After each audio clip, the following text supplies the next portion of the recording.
Well, it's been a crazy week in the world of cruising this week, guys. We have a shock announcement from P&O in regards to the Oceana, a great collaboration in regards to the two biggest cruise lines, and a shock announcement from our UK government. Hi, my name's Danny Dalimore and welcome back to our latest cruise news.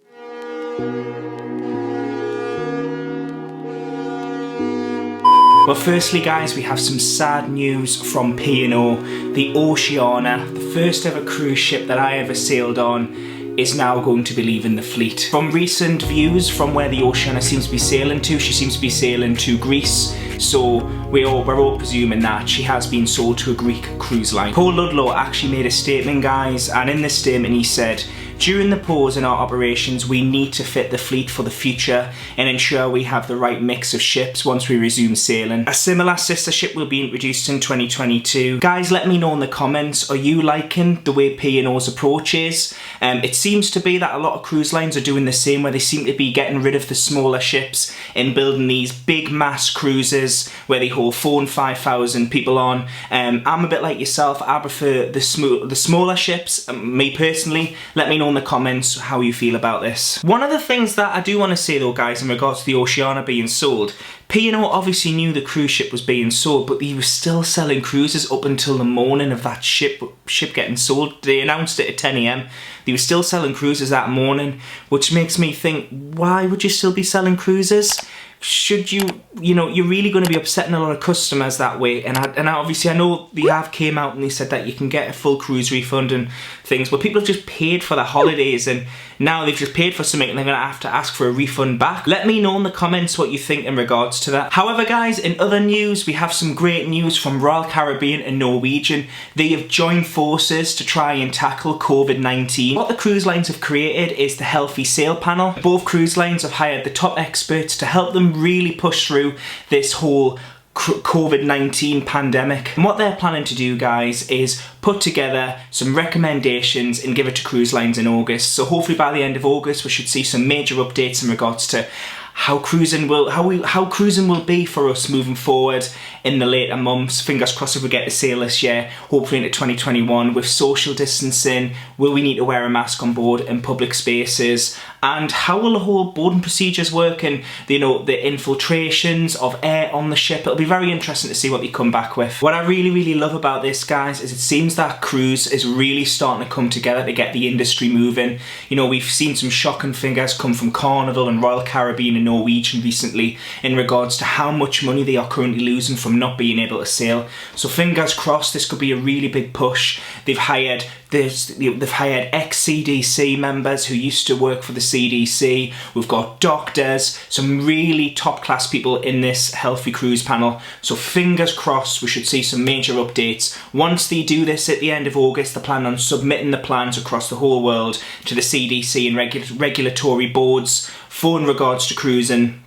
Fingers crossed, guys, we should be cruising again soon, because I'm a bit like yourself, I just really want to get away. Obviously we only want to cruise when it's safe, but let me know, guys, what you think as well in regards to, we know some cruise lines are planning on sailing from mid-September, and then Carnival and P&O, you know, more UK based cruise lines are now October. Let me know when you think we're actually going to be cruising again, because if they're submitting the plans for the end of August, surely we're not going to be sailing at mid-September. So could this mean that we're going to be getting pushed back again? Let me know in the comments what you think, guys. Me personally, I think it's going to be very later on into the year. I think maybe October, November, possibly December, for me personally. Lastly, guys, the biggest announcement came yesterday in the United Kingdom, where the UK government, FCO, recommended UK citizens not to cruise. Firstly, before I go into the whole announcement and, you know, the whole thing about it, this is a time when they've just announced that gyms will be opening again in less than 2 weeks' time. Bars and pubs have just opened. We can now go shopping.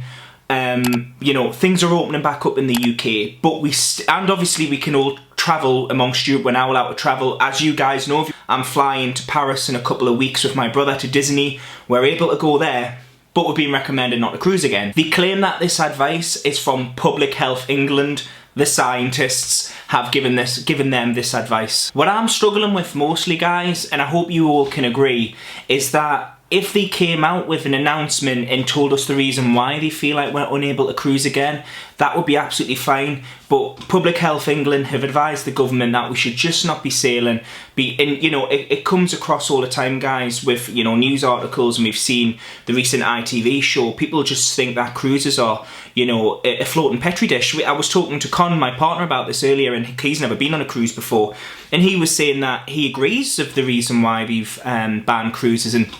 And I think to a lot of people who haven't cruised before, they just think that cruises are filthy and they don't get cleaned. Like, guys, if you're watching this video and you've never been on a cruise again, let me tell you from me, who is very new to cruising, honestly, cruises are one of the cleanest vacations I've ever been on. They are clean continuously. The staff work vigorously hard to make sure that your holiday is amazing. The cleanliness is amazing. There's not at one point on our last cruise that I honestly thought that the ship was at all filthy. Not at any point. The toilets everywhere was absolutely so clean.